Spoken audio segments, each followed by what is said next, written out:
Yes, karibu nanone reka mbereke andi mahirwe y'ishoramari hano ku Muyumbu ahantu bita ku Gasima niho turi. Mvuga ngo uvuye ikabuga ujya hano ni moto ni 1700 ukagera hano turi ahantu neza witegeye imisozi ya Ruhanga nguri umuhanda munini hepfo ujya za Nyagasambu na Rwamagana. Numva ko ni ahantu heza cyane. Turi ku muhanda rero ibibanza biri ruguru yanjye ubuso bugera muri 700 ni ibibanza bibiri bigendera hamwe.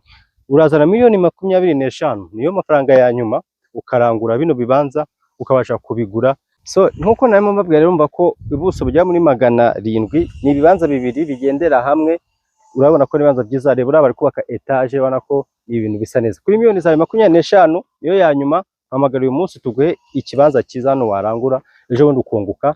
Ubuso bujya muri 700 ara1 kadasireme cyangwa se wanagereka nko kuri yubatse ka etage umuturanyi ni ahantu heza cyane dore kaburimbo hepfo ari Gikabuga Nyagasambu Rwamagana. Numva ko haragendeka moto ni 1000 kugera hano. Wafite imodoka yawe nakarusho bamukode Kigali uze wibakire cyangwa se ubika amafaranga ejo bundi bakungure mu kwa 8 hano miliyoni zawe baba baguha miliyoni 30 uko umwaka ugenda ushira bashyiraho miliyoni 5 ejo bundi bikaba bisa neza. So hamagara uyu munsi rero mpereka amahirwe hano ku Muyumbu ushora amafaranga. Ni karibu cyane.